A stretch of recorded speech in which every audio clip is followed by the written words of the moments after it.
ሻሎም የእግዚአብሔር ሰው እንዴት ነህ? እግዚአብሔር ይባረክ። እስኪ ዛሬ መንፈስ ቅዱስ ማን ነው? በማንነቱ ብንጀምር ደስ ይለኛል። መንፈስ ቅዱስ ማን ነው ብለህ ትናገራለህ? በጣም ጥሩ ጥያቄ ነው ያነሳው።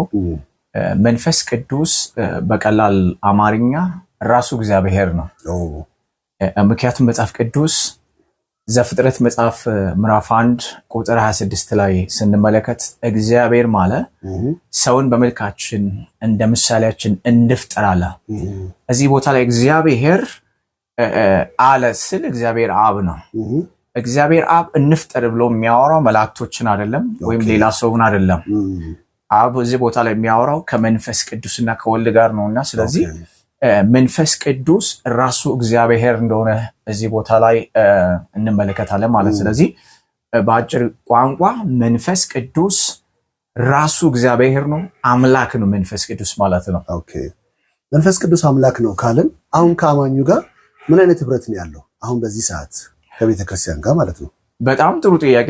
እስቲ መጽሐፍ ቅዱስን ዮሐንስ ወንጌል ምዕራፍ 14 እናውጣውና ከቁጥር 15 ጀምሮ በጣም የሚገርም ነገር እዛ ቦታ ላይ ጌታችን ኢየሱስ ክርስቶስ ይናገራል። ኦኬ እስቲ አንብበው። እንደዚህ ይላል፣ ብትወዱኝ ትእዛዜን ጠብቁ። ብትወዱኝ ትእዛዜን ጠብቁ። እኔም አብን እለምናለሁ ለዘላለም ከናንተ ጋር እንዲኖር የሚኖር ሌላ አጽናኝ ይሰጣቸዋል። ተመልከት፣ እዚህ ቦታ ላይ ብትወዱኝ ትእዛዜን ጠብቁ፣ ቃሌን ጠብቁ፣ እኔ አብን እለምናለሁ ለዘላለም ከናንተ ጋር የሚኖር ሌላ አጽናኝ ይሰጣቸዋል አለ። ስለዚህ መንፈስ ቅዱስ ለዘላለም በአማኝ ውስጥ ነው የሚኖረው ማለት ነው። ለዘላለም ከናንተ ጋር የሚኖር ሌላ አጽናኝ ይሰጣቸዋል። ስለዚህ ከዚህ ቃል የምንረዳው ምንድነው ሲባል መንፈስ ቅዱስ ለዘላለም ከአማኞች ጋር ወይም ከቅዱሳን ጋር ወይም ዳግመኛ ከተወለዱ ሰዎች ጋር ለዘላለም የሚኖር ምንድነው ሲባል ሌላ አጽናኝ።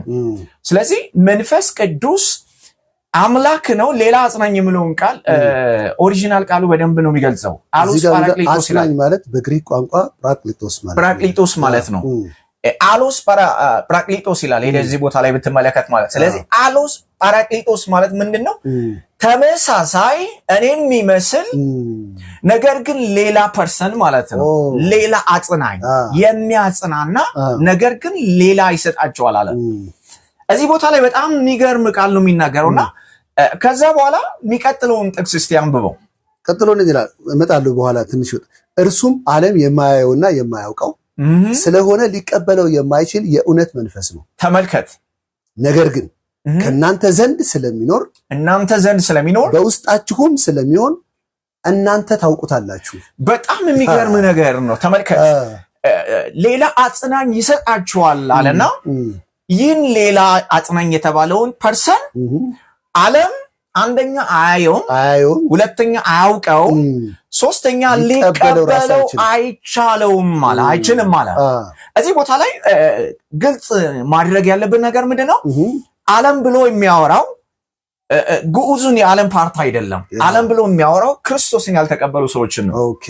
አማኝ ያልሆኑ ሰዎችን፣ ዳግመኛ ያልተወለዱ ሰዎችን ዓለም ብሎ ይጠራቸዋል።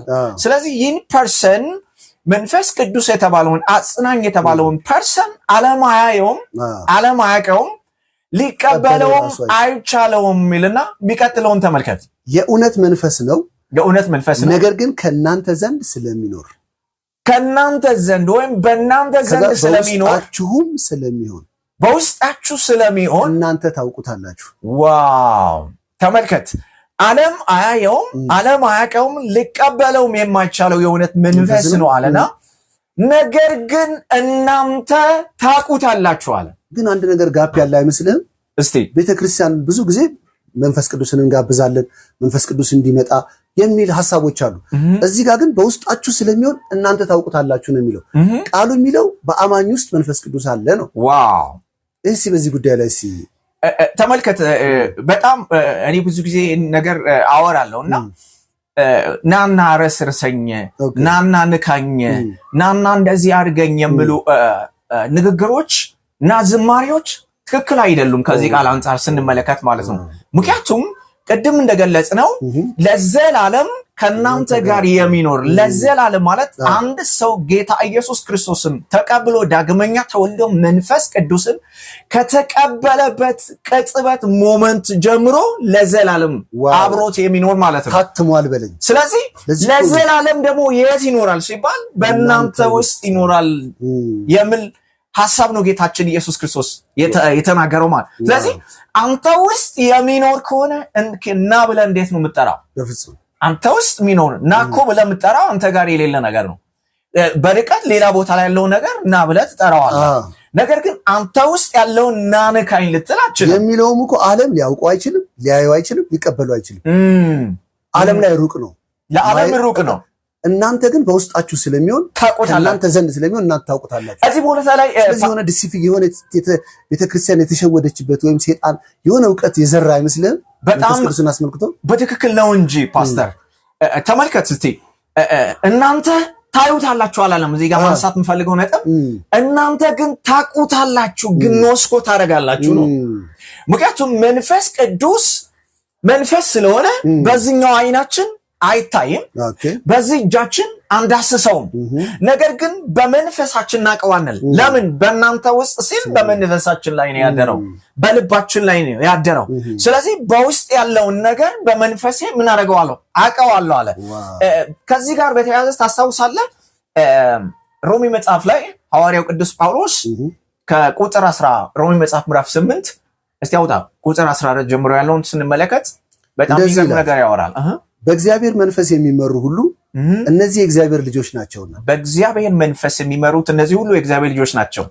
አባት ብለው የምንጮህበትን የልጅነትን መንፈስ ተቀበላችሁ እንጂ እንደገና ለፍርሃት የባርነትን መንፈስ አልተቀበላችሁ። ቀጥል እስቲ የሚቀጥለው የእግዚአብሔር ልጆች መሆናችንን ያ መንፈስ ራሱ ከመንፈሳችን ጋር ይመሰክራል። ይህንን ነው አሁን የፈለኩት። ተመልከት፣ የእግዚአብሔር ልጆች መሆናችንን ያ መንፈስ ራሱ ከመንፈሳችን ጋር ይመሰክራል። መንፈስ ቅዱስ በውስጣችን በመንፈሳችን ላይ ነው ያደረው። ስለዚህ መንፈስ ቅዱስ ደግሞ ኮሚኒኬት የሚያደርገው ከመንፈሳችን ጋር ነው። ስለዚህ በዚህ ምድር ላይ አንድ አማኝ ልዩ ፍጥረት ነው ማለት ነው። ልዩ ፍጥረት ነው። ምክንያቱም መንፈስ ቅዱስ ቅድም ስትጀምር እግዚአብሔር የሆነው መንፈስ ቅዱስ በውስጡ አለ፣ ከሱ ጋር አለ። ተመልከት፣ በጣም አስደናቂ ነገር ነው። እዚህ ቦታ ላይ በተለይ አሁን ያ መንፈስ ስል ያ መንፈስ ማነው? መንፈስ ቅዱስ ነው። ያ መንፈስ ከመንፈሳችን ጋር ምን ያደርጋል? ይመሰክራል። የእግዚአብሔር ልጆች መሆናችንን የሆነ አገልጋይ፣ የሆነ ፓስተር፣ የሆነ ነቢይ አይደለም ይናገራል። ያ መንፈስ ከመንፈሳችን ጋር ምን ያደርጋል ማለት ነው? ይመሰክራል። ስለዚህ መንፈስ ቅዱስ ኮሚኒኬት የሚያደርገው ከመንፈሳችን ጋር ነው። እዚህ እኮ ነው እዛው ኤፌሶን ላይ ደግሞ ምን እንደሚል ታውቃለህ? እናንተ ደግሞ ይላል ቁጥር 13 ላይ የእውነትን ቃል ይኸውም የመዳናችሁን ወንጌል ሰምታችሁ ደግሞ በክርስቶስ አምናችሁ በተስፋው መንፈስ በመንፈስ ቅዱስ ታተማችሁ ይላል።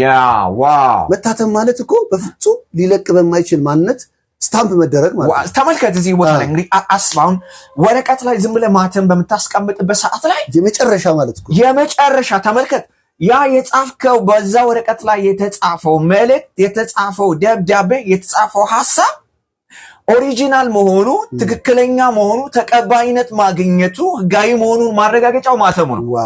ስታምፕ ተደረገ ማለት በቃ ያ መልእክት ትክክለኛ ነው፣ እውነት ነው። እሱ ብቻ አይደለም። እስቲ ሙሉ ወረቀት ላይ የታተመውን ማተብ እንዴት አድርገን የምታላቅቀው? አታላቅቀውም። ስለዚህ መንፈስ ቅዱስ ልክ በዚህ መንገድ ነው በእኛ ውስጥ የታተመው፣ በእኛ ላይ የታተመው ማለት ነው። አንድ አማኝ ውስጥ መንፈስ ቅዱስ ሊወጣ በማይችል መልክ ታትሟል ማለት ነው። ታትሟል። ተመልከት፣ እሱ ብቻ አይደለም። ታስታውሳለህ? እርሱም ይላል ደግሞ የርስታችን መያዣ ነው። ተመልከት፣ ለእግዚአብሔር ያለውን ሁሉ እስኪዋጅ ድረስ ይህም ለክብሩ ምስጋና ይሆናል። ዋው! ታስታውሳለህ? ጌታችን ኢየሱስ ክርስቶስ ዮሐንስ ወንጌል ምዕራፍ 4 ላይ ከሳማራዊቷ ሴት ጋር በሚያወራው ቦታ ላይ ከዚህ ውሃ የሚጠጣ ሁሉ እንደገና ይጠማላልና እኔ ከምሰጠው ውሃ የሚጠጣ ግን ለዘላለም አይጠማም እኔ የምሰጠው ውሃ በእርሱ ውስጥ ለዘላለም ሕይወት የሚፈልቅ ምንጭ ይሆናል አለ እዚህ ቦታ ላይ ጌታ ኢየሱስ ክርስቶስ ስለ ውሃ አይደለም ለማውራት የፈለገው ስለ መንፈስ ቅዱስ ነው እንዴት አወከኝ ብትል ዮሐንስ ወንጌል 7 ላይ በደንብ ይናገራል እስቲ ዮሐንስ ወንጌል 7 ከ37 ጀምሮ ያለውን እንመልከት ዮሐንስ 7 ከቁጥር 37 ጀምሮ ያለው ምን ይላል መሰለህ ከባሉም በታላቅ በኋለኛው ቀን ኢየሱስ ቆሞ እንዲህ ብሎ ጮኸ ማንንም የተጠማ ቢኖር ወደኔ ይምጣና ይጠጣ በኔ የሚያምን መጽሐፍ እንደሚናገር የሕይወት ውሃ ወንዝ ከሆዱ ይፈልቃል ምስጢሩ እዚህ ጋር ነች ይህ ግን በርሱ የሚያምኑት ሊቀበሉት ስላላቸው ስለ መንፈስ ቅዱስ ተናገረ ኢየሱስ ገና ስላልከበረ መንፈስ ቅዱስ አልወረደም ነበር ተመልከት ማንንም የተጠማ ቢኖር ወደ እኔ ይምጣና ይጠጣ በእኔ የሚያምን መጽሐፍ እንደሚል ብሎ የሚያወራው እስከል መጽሐፍ ላይ ተጻፈው ነው ጌታችን መጽሐፍ እንደሚል ከሆዱ የሕይወት ውሃ ወንዝ ይላል አማርኛው ወንዝ እንግሊዘኛው the rivers of the living water ይላል የሕይወት ውሃ ወንዞች ይፈልቃሉ ከየት ሲባል ከሰማይ አይደለም ከሆዱ አይ ብዙ ሰዎች በተሳሳተ መንገድ እንደዚህ አይነት ጸሎት ሰምተህ ታውቃለህ ብዙ ክርስቲያኖች ሰማይ ይከፈት ብዙ ጊዜ አሁን እኮ ልምምዳችን ለዚህ ነው በእግዚአብሔር ዕውቀት ላይ ከፍ ያለ የሰው ሐሳብ እናፈርሳለን የሚለው አረጋውስ አሁን መንፈስ ቅዱስ በእኛ ውስጥ እንደ ማህተም የታተመ ነው እኛ ጋር ለዘላለም እንዲኖር የተሰጠ ነው ተመልከት ዛሬ ግን ቸርች መንፈስ ቅዱስን እንዲመጣ መንፈስ ቅዱስ አብሮን እንዲሆን መንፈስ ቅዱስን ለመጋበዝ ባለ ትግል ውስጥ ታያለ በጣም ስለዚህ በውስጣችን ያለውን መንፈስ ትኩረት እንድናደርግ ነው ማለት ነው ይሄን መልእክት እንዲዘጋጅ ይፈልክ እንዴ ተመልከት ይሄኛው በተለይ አሁን ያነበብከው ቁጥር ላይ በእኔ የሚያምን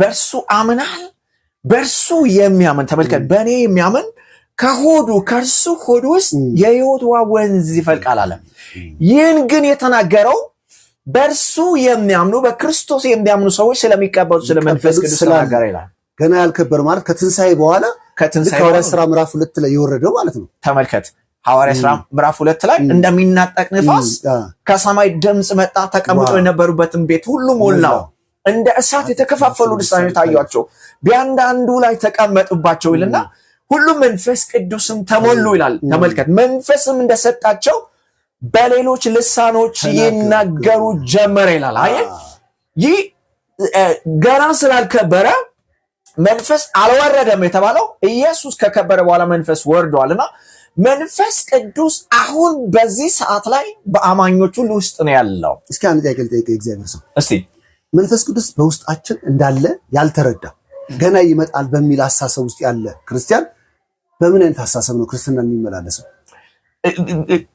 ታስታውሳለህ ለዚህ ነገር ቀላሉ መልስ ጳውሎስ ሁለተኛ ቆሮንቶስ 5 ላይ በጣም የሚገርም ነገር ይናገራል እንዴት ብሎ የሚናገረው በእምነት እንጂ በማየት በማንመላለስ ብሎ ሲናገር እንመለከታለን ስለዚህ ቅድም ብለናል ማለት በጣም ትልቅ ነገር ነው ያስቀመጥነው መንፈስ ቅዱስ በውስጣችን እንደሚኖር የእግዚአብሔር ቃል ነው የተናገረ እውነት ነው እግዚአብሔር በቃሉ የሚያወራው ነገር ማመን የኛ ኃላፊነት ነው በእምነት ነው የምታውቀው መንፈስ ቅዱስን በእምነት ነው የተቀበልነው ጌታችን ኢየሱስ ክርስቶስ ለምሳሌ ቀላል ምሳሌ ኢየሱስ ሲሰቀል አላየውም ኢየሱስ ሲሞት አላየውም በሶስተኛው ቀን ሲነሳ አላየውም ነገር ግን ቃሉን ሰምቼ ቃሉን አመኛለሁ ልክ እንደዚህ መንፈስ ቅዱስንም በእንደዚህ አይነት መንገድ ነው የምንቀበለው ነገር ግን ቃሉ መንፈስ ቅዱስ ለዘላለም በእኛ ውስጥ ሊኖር እንደመጣ እግዚአብሔር ቃል ተናግሯል ስለዚህ በኔ ውስጥ እንዳለ በማመን ነገር ግን በኔ ውስጥ ያለው መንፈስ ቅዱስ በኔ ህይወት ላይ እንዲሰራ የማደርገው እኔ ነኝ የመጀመሪያው ዕውቀት ግን ባንተ ውስጥ እንዳለ እርግጠኛ መሆን በኔ ውስጥ እንዳለ ማወቅ ነው የመጀመሪያው ካላወቅ እንዲገለጥ የምትሻበት ሐሳብ አይኖርም ስለዚህ ዛሬ በጣም ብዙ ክርስቲያኖች መንፈስ ቅዱስ በውስጣቸው ገና እንዳልሆነና በሆኑ ሰዎች ላይ ብቻ በተመረጡ ሰዎች ላይ ብቻ እንደሆኑ የሚታይ ግንዛቤ አለ ይሄን እንድታዩዋለ እኔ ያስተምሮት ችግርም ነው ብዬ ነው ማስበው ምክንያቱም ቤተክርስቲያን መሪዎች ላይ ያለ አስተምሮት ታስታውሳለህ ጌታችን ኢየሱስ ክርስቶስ ሉቃስ መጽሐፍ ላይ ሲናገር እውርን ሊመራ ይችላል ሁለቱ ወደ ገደል አይገቡም ወይም ወደ ገደል አይወርቁም ብሎ ይናገራልና ስለዚህ እዛ ጋር መድረክ ላይ ቆሞ ወይም እግዚአብሔር ሌሎችን እንዲያነጽ እንዲያገለግል የቀባው የላከው ሰው ይህንን እውነት ራሱ መቀበል አለበት። በራሱ ህይወት ላይ መለማመድ ማሰራት አለበት። ቃሉ የሚያወራው ነገር መቀበል አለበት። ስለዚህ ቃሉን የሚያወራውን እሱ ከተቀበለ እሱ የተቀበለውን በሱ ህይወት ላይ እየሰራ ያለውን ነገር ለሌላው ሰው ሼር ማድረግ ለሌላው ሰው ማካፈል ከባድ አይሆንም። አይታል ቅድም አንድ ነገር በጣም የሚገርም ነገር እያነሳን ያለ ነው። ገና መንፈስ ቅዱስ ሰማይ ላይ እንዳለ ሌላ ቦታ ላይ እንዳለ ናና ንካኝ፣ ናና ዳሰኝ፣ ናና እንደዚህ አድርገኝ፣ ናና ቀባኝ የሚሉ ዝማሬዎች የሚሉ ንግግሮች፣ ስብከቶች ትክክል አይደሉም። ያለማመን ንግግሮች ናቸው። ያለማመን ስብከቶች ናቸው። ያለማመን ዝማሬዎች ናቸው።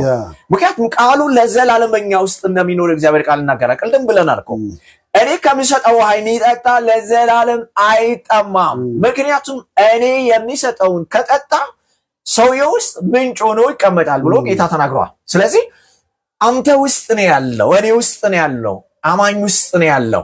ስለዚህ ሰዎች የዚህ መልእክት ትልቁ ዓላማ መንፈስ ቅዱስ በአማኞች ውስጥ እንደሚኖር አሁን በዚህ ሰዓት ላይ ማለት ነው። እንደዚህ ያወራን እንኳን አማኞች ውስጥ መንፈስ ቅዱስ አሁን ያለው በዚህ ሰዓት ላይ ማለት ነው። ሰማይ አይደለም፣ ሌላ ቦታ አይደለም። ሐዋርያ ጳውሎስ ይሄን ያለው ለዚህ ነው ማለት ነው።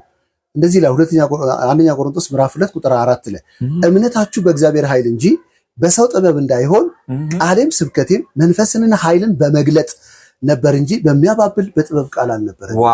ዛሬ የሚያባብል የጥበብ ቃል አትራክት የሚያደርግ የጥበብ ቃል የሰዎችን አይምሮ የሚገዛ የጥበብ ቃል የመንፈስ ቅዱስን ቦታ የተካ አይመስልም?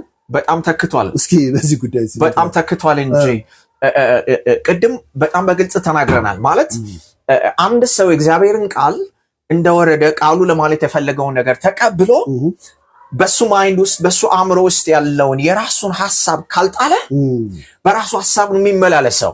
አይ ጳውሎስ አሁን በጠቀስከው ነገር ላይ የሰው ሐሳብ ብሎ የሚያወራው ሰዎች በአምስቱ ስሜት ሕዋሳቶች አማካይነት በሰዎች አእምሮ ውስጥ የሚመላለሰው ሰዎች ዴሊ በየቀኑ በህይወታቸው ላይ የሚወስኑት የሚመርጡት ከራሳቸው ሐሳብ ተነስቶ በስሜቶች ወይም በአምስቱ የስሜት ሕዋሳቶች አማካይነት ባገኙት ዕውቀት ላይ የተመሰረተ ህይወት ነው።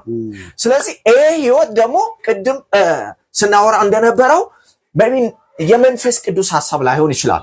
የእግዚአብሔር ሐሳብ ላይሆን ይችላል። የሰው ሐሳብ ብሎ ጳውሎስ የሚያወራው ይሄን ነው። ነገር ግን መንፈስ ቅዱስ በውስጣችን እንደሚኖር ቃሉ የተናገረውን ሐሳብ ተቀብለን ከውስጣችን ወደ ውጭ እንዲኖር ነው እግዚአብሔር የሚፈልገው። ጳውሎስ መንፈስና ኃይልን በመግለጥ መግለጥ ካለ በውስጥ ያለ በመግለጥ ስለዚህ ፎከሱ በውስጤ መንፈስ ቅዱስ ታትሟል፣ መንፈስ ቅዱስ አለ፣ ለዘላለም ከኔ ጋር ነው የሚኖረው በሚል ቃል ነው የሚናገረውና የሚያስተላልፍ የነበረው። ስለዚህ ከአይምሮ አልነበረም የሚያባብል የሰዎችን አይምሮ ለማሸነፍ ያለ ትሪክ ቃል አልነበረም ሲያወራ የነበረው ማለት ነው። እውነት ነው። ምክንያቱም በጣም የሚገርም ነገር ነው እዚህ ቦታ ላይ ጳውሎስ ሲያወራ የነበረው ንግግር ያለ ሐሳብ ያለ ስብከቴ የሚያባብል የሰው ጥበብ አይደለም፣ ዝም ብሎ ቃል አይደለም። ግን ምንድነው ሲባል መንፈስን የሚገልጥ ነው፣ የእግዚአብሔርን ኃይል የሚገልጥ ነው። ምክንያቱም እምነታችሁ በሰው ጥበብ ላይ እንዳይሆን፣ በሰው ንግግር ላይ እንዳይሆን፣ እምነታችሁ በእግዚአብሔር ኃይል ላይ እንዲሆን። ስለዚህ ያ የእግዚአብሔር ኃይል የሚገለጠው ደግሞ በመንፈስ ቅዱስ አማካኝነት ነውና ለዚህ ነው ጳውሎስ እኮ 12ቱን ሐዋርያት 12ቱን ደቀ መዛሙርት መንገድ ላይ ያገኛቸውና ሲያወሩ ከአይምሯቸው ነው የሚያወሩት፣ ከጭንቅላታቸው ነው የሚያወሩት። ከመንፈስ የሆነ ነገር ቴስት አላረገም፣ ሴንስ አላረገም። ባመናችሁ ጊዜ መንፈስ ቅዱስን ተቀበላችሁ አላቸው። ለምን እነሱ ውስጥ ክርስቲያን የሚያደርጋቸው አዲስ ፍጥረት የሚያደርጋቸው የእግዚአብሔር ልጅ የሚያደርጋቸው ማህተም መንፈስ ቅዱስ በውስጣቸው እንደሌለ አወቀ። ባመናችሁ ጊዜ መንፈስ ቅዱስ ተቀበላችሁ ሲላቸው መኖሩን እንኳን አልሰማንም ማለት። ስለዚህ ዛሬ መንፈስ ቅዱስ መኖሩን እንኳን የማይነገርበት ጉባኤ አለ ማለት ነው። በትክክል እንጂ ምክንያቱም መንፈስ ቅዱስ በአንድ ህይወት ውስጥ በትክክል እየሰራ ወይም ያ ሰው የመንፈስ ቅዱስ በውስጡ እንዳለ ተረድቶ በዛ እውነት እየተመላለሰ እንደሆነ ማረጋገጫው እኮ ፍሬው ነው። አይታል ፍሬ ከሌለ ያ ነገር በሰው ህይወት ውስጥ እየሰራ አይደለም ማለት ነው። አይታል መንፈስ ቅዱስ በውስጡ እንዳለ አውቆ በዛ እውነት አንድ ሰው የተመላለሰ ከሆነ በትክክል የእግዚአብሔር ቃል የሚያወራው ነገር በሰው ህይወት ላይ ይታያል ማለት ነው። ፍሬውን ታየዋለህ ማለት ነው። ምልልሱ ይናገራል ማለት ነው። ምንም አንዳንዴ ማሳመንም አይጠበቅብህም፣ ታውቀዋለህ አይተህ ማለት ነው። አይታል። ምክንያቱም መንፈስ ቅዱስ በእኛ ውስጥ እንዳለ አውቀን በዚህ እውነት ዴሊ ወክ የምናደርግ ከሆነ ኦልዌይስ ላይፋችን በታምራት የተሞላ ነው የሚሆነው። ሰይጣን ከቤተ ክርስቲያን የሸፈነው ትልቁ ሚስጥር መንፈስ ቅዱስ ነው ብዬ አምናለሁ። እውነት ነው። ምክንያቱም መንፈስ ቅዱስ በእውቀት ተተክቷል። በሚገርም ስኪል ባላቸው አነጋገር ትምህርቶች ተተክቷል። የመናገር ብቃት ያላቸው ሰዎች የመናገር ብቃታቸው መንፈስ ቅዱስን ከበር አድርጓል። የመጀመሪያዊቷ ቤተክርስቲያን ላይ ግን ሲፈልጉና ሲያዩ የነበሩት መንፈስ ቅዱስን መኖሩንና አለመኖሩን ነው። በዚህ ጉዳይ ቸርች እንዴት መንቃት አለብን ብለህ ታስባለህ?